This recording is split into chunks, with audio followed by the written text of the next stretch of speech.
Hey, it's Uncle Joe at Uncle Joe Jeeps. Today we're going to be installing the pedal commander.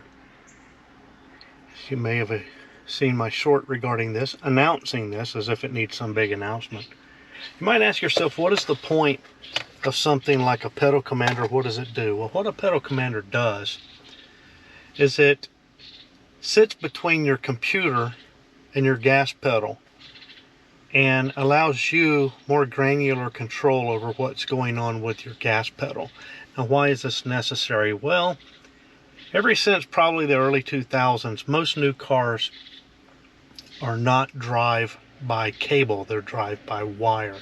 Meaning your gas pedal is merely an actuator for a little control box that sends a signal to the PCM, which then sends a signal to your throttle body, which has like a little servo on it, and says open the throttle this much or whatever. This stands in stark contrast to the old days. I'm old, what am I going to say? But when I was a young driver, and when I was a kid, and up until really into the 90s, probably through the 90s, your gas pedal was actuated with a cable. You had a gas pedal, you had a cable, your throttle body, and that cable was connected directly to the throttle body, so rather it was actuated by a cable. This means when you mash the gas pedal, it literally pulled the cable to pull the throttle body open or close. The advantage of that is there's essentially a one-to-one relationship between your foot and the throttle body.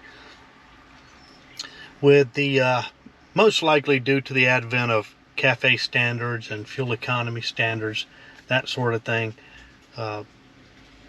as companies move toward more computerized cars, they probably saw that as a disadvantage, and they realized that by computer controlling the throttle body, they can determine on your behalf what is full throttle, what is half throttle. So what is the advantage of having this control?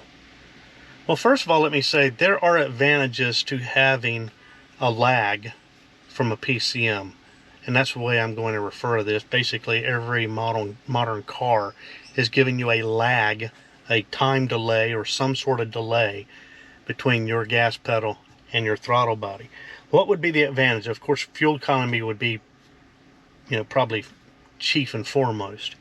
For off-roaders, there is one huge advantage to it, and that is when you're crawling over obstacles and your Jeep is bouncing, your vehicle is bouncing, your foot is also bouncing. And so by having that lag, you can prevent lurch. If you've ever driven, say, a K5 Blazer, for instance, or a TJ, as you go over bumps, your foot's going to bounce, you're going to get a little bit of a lurch because you have a one-to-one relationship between your foot and the throttle body. So there is an advantage. There are reasons for it. Now, there are some disadvantages. Disadvantages are if you're in the city and you're driving, you go to take off from a red light, why is there a delay? As you're driving and you're driving in with relatively mild throttle, why is it that you're dropping back, your gears are dropping, you're upshifting, and so you're starting to get a lag. You try to press the gas so that your engine will downshift so you can get more power, and there's a lag. All of that is caused by your PCM not wanting to give you that control, not wanting to give up that control, and trying to maintain fuel economy or maintain whatever mode that it's in or that it has determined for you at that time. So that's a huge disadvantage. You really want performance-oriented throttle when you're driving in the city. You want that sort of thing when you're, in traffic. You want that to get out of traffic. What is more important? That your engine have more power or that you have more access to the power it has? Because when you're driving by wire, you don't have that access.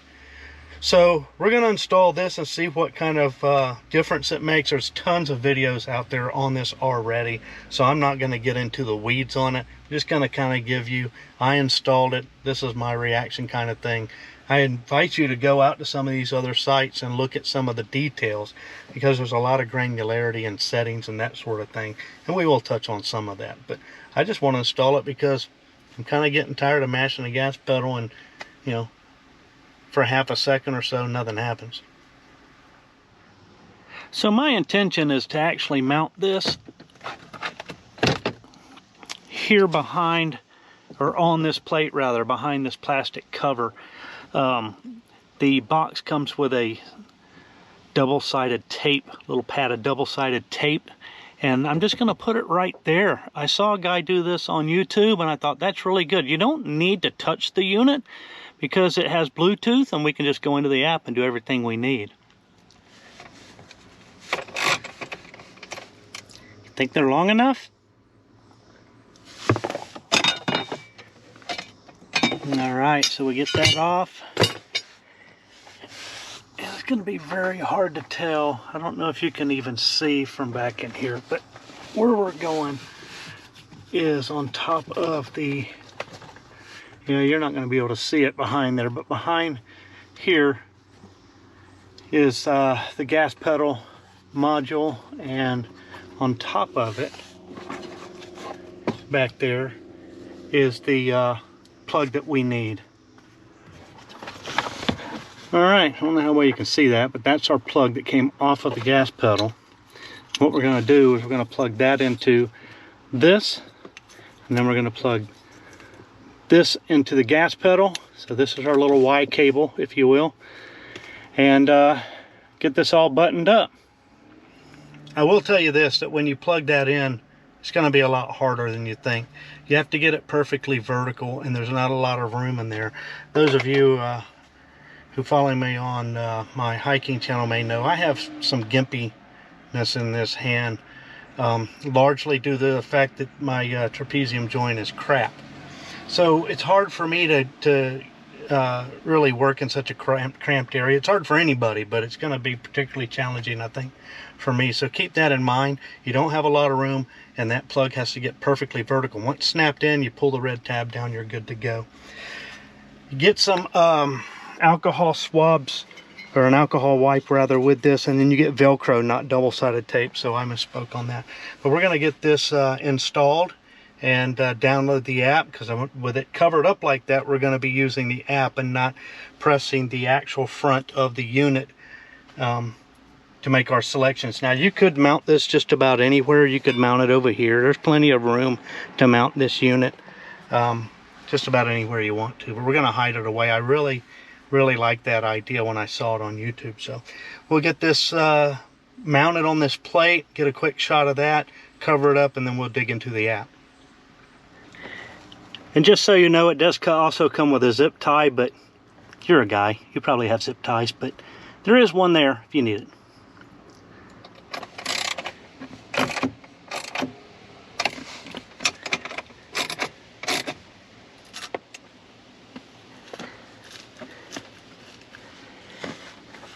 There we are.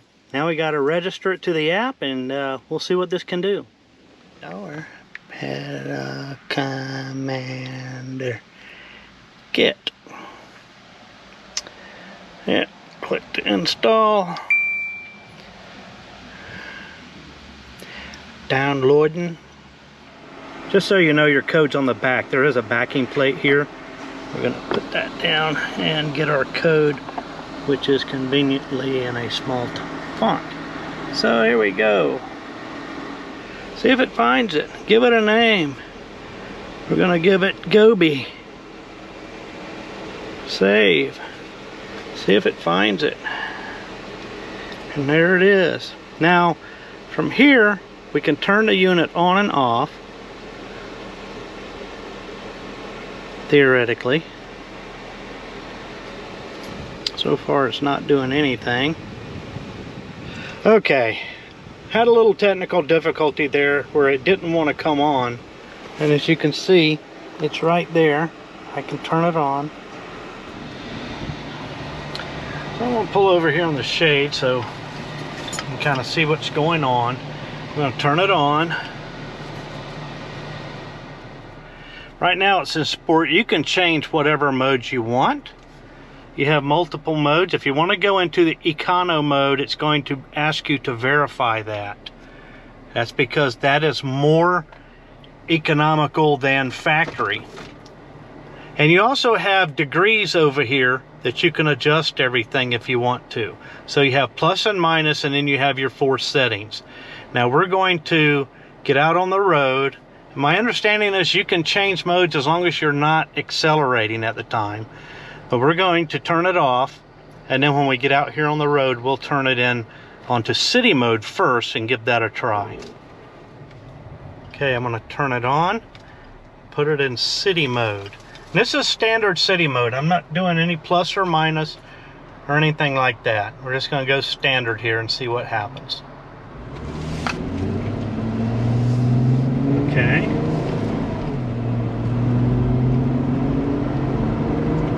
I have to say maybe a modest gain there. Yeah, when I downshift or upshift, I can definitely, when I'm kicking gear, in other words. Got another light here. We'll see how it goes after this light. Right now it's in city 0, so I'm just trying to get an idea what the difference may be here.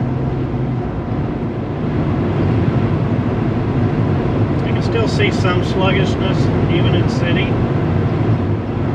I don't know, I'm not seeing a dramatic change, but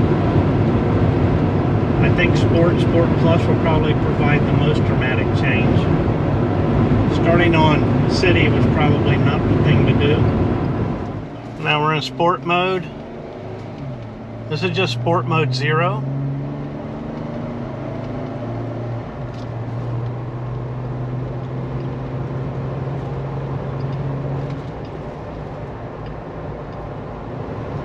Yeah, if you notice when I'm kicking down,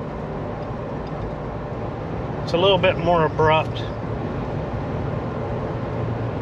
You can definitely feel a difference in sport mode. Yeah, if I just give it a little bit of gas, it's wanting to jump into gear. I mean, it's wanting to downshift, which is a big improvement because it normally doesn't want to do that at all. It's just going to ride and ride and ride, and then you have to give it even more gas. If I just touch it a little bit, it's jumping up a gear. So that's definitely an improvement. Let's go up a couple of more notches. See what we get. Have to decelerate to get the change. Yeah, the reaction from the pedal is a lot more immediate. So let's go to Sport Plus. We're in 0. Let's go to at least 1, I guess. And let's see what we get. I can already tell you, just from jumping that little bit. Yeah, big difference. Everything is immediate.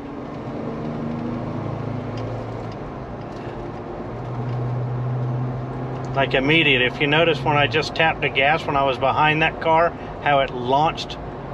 Yeah, that's a big difference for sure. I can feel it when it kicks in gear. You can feel the torque in the seat. Sport Plus is definitely a big change. Definitely a big change. And I'm just barely laying into the gas and it's just wanting to go. I mean, it's dramatic. That's pretty dramatic. So city seems to be the best compromise. And to be honest with you, I'm not going to blow smoke up your butt and tell you that, oh man, that is, you know, I've seen reactions from people that are very dramatic, but I have to quantify that with the fact that I'm carrying a good bit of weight. I got my fridge in here. I got a lot of other things in here. So jumping from stock to city, was it dramatic? No, it wasn't huge. But I can tell from driving city that I'm getting better response. And I think that's probably where I'll live most of the time. I'll keep an eye on my miles per gallon and see how that does. I'm at 14 now, 14.2, given all the equipment I'm riding with. So, is it worth $300 to get that little bump, given that that's where I'm going to drive most of the time? Yeah, and I think where I'm really going to enjoy it is in traffic. You know, you want to be able to give it a little bit of gas and get your downshifting more immediate, and that's what this is doing. Now, if I go to sport, or Sport Plus, you just barely touch it and you're downshifting. That's far more aggressive than I think any Jeep person would really want. If you have a loaded rig like mine, you're still not going to make this thing just blow your mind, launch off. It's gonna set you back, but I don't think that the huge sweeps and RPM changes that you're gonna get doing that are going to warrant being in Sport Plus mode. That's just my personal opinion. Yours may vary. But I think City and Sport are two things that I'm probably going to toy with the most.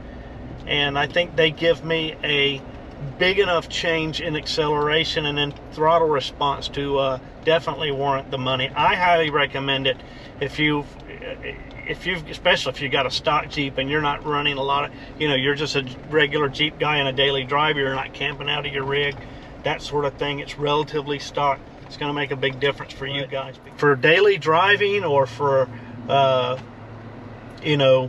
even forest road driving where you need to be able to have some more immediate response, I think the Pedal Commander is worth it. So that's my 2 cents. Let me know what you think down in the comments if you think I'm crazy.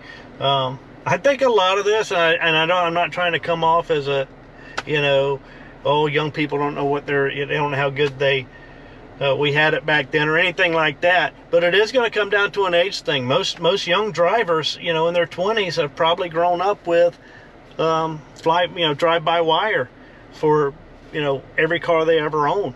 So they have no experience with driving by cable where your response is more abrupt. So, take it for what it's worth, but I like it. But anyway, yeah, I'd like to know your thoughts in the comments below, and we'll catch you on the next one.